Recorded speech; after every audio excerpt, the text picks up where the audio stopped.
Brothers and sisters, I'm Jesse with Living Tree Community here in Berkeley, California.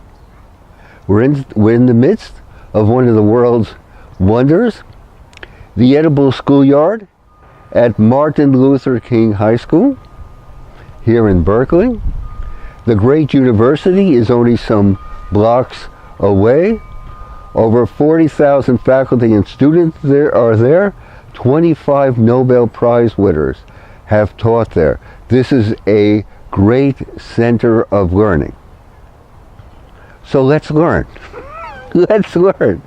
Let's learn how, even in the midst of winter, even in Michigan, even in New York State, or even in Alaska, even in the midst of winter, you can grow living greens in your kitchen right now.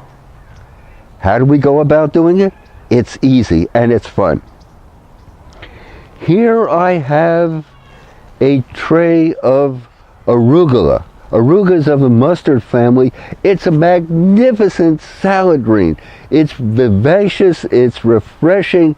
It goes so well in salads and casseroles, whatever you want to use it for. Arugula, rocket. So we're going to start by growing arugula, and after that we're going to be growing wheatgrass. Here's a tray of wheatgrass. Here's a tray of wheatgrass. Imagine, look how vital it is. And imagine taking a clump of this wheatgrass and throwing it in your smoothies. Throwing it in your, blending it into your carrot juice, into your veggies, into your whatever you're eating. Blend it up, or if you have a wheatgrass juicer, why not go ahead and juice it? No need ever to buy wheatgrass in the store. It's too easy to grow itself. Here is vivacity. Here is life. Here is liveliness. So let's get started. I have here a tray of sifted compost and cow manure from my garden.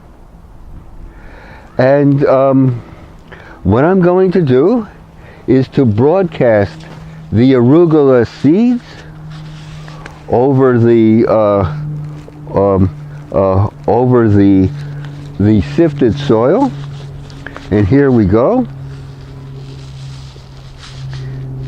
Broadcasting seeds in the midst of winter.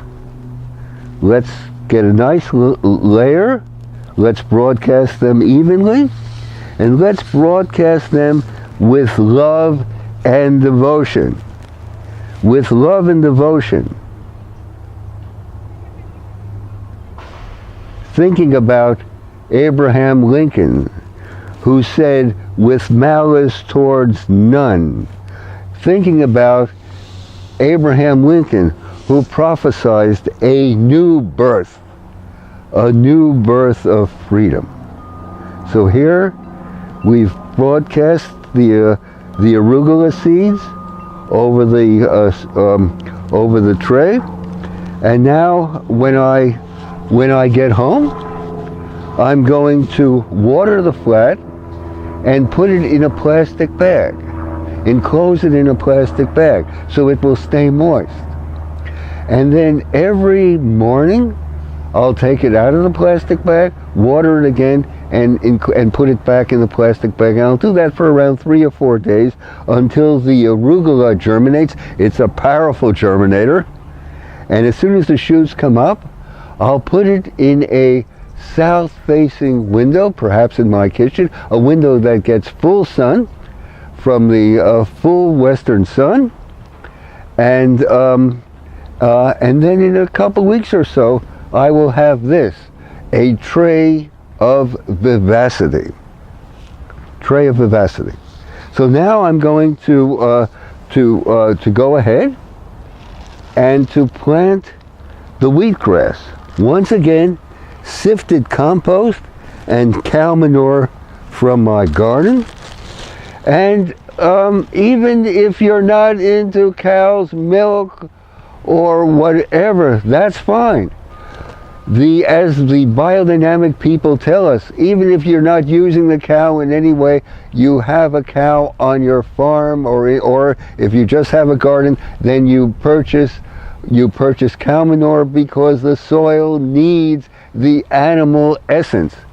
Cow manure, not only is it a source of fertility, but it also gives wonderful texture and viability to your garden soil. It's a wondrous thing.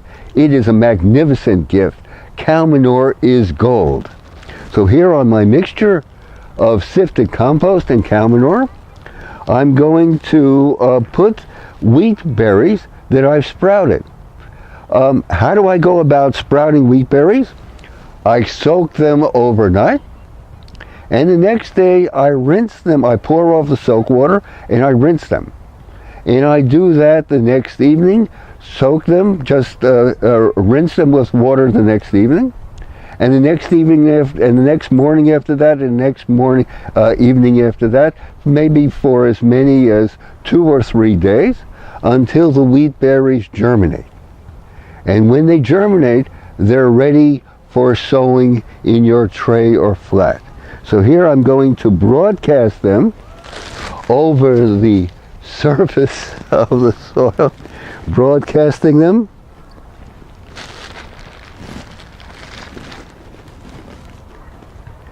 Evenly and with devotion and intentionality.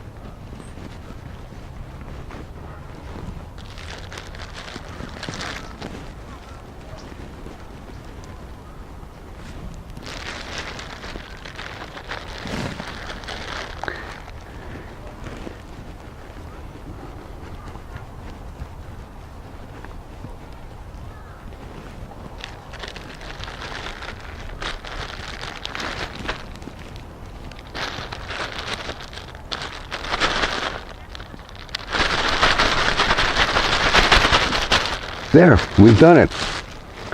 So I bring this home, I water the flat, I enclose it in a plastic bag, and every day I take it out, I water it, and maybe in 2 or 3 days the shoots will be up. I put it in a south or westerly facing window where it will get full sun, and I'll water it every day, and in a couple weeks or so, I will have a tray of wheatgrass. I admire you so much for your devotion to the food you eat. But brothers and sisters, I say this to you truly, that if you're so concerned about the liveliness and the rawfulness of the food you eat, you've got to start growing it yourself. Growing your own food is a vital survival skill. It may make every difference in these times. So therefore, we've got to go forward. We've got to do our duty. We've got to do our duty towards our fellow Americans and towards this American earth. We cannot just take, we've got to give back.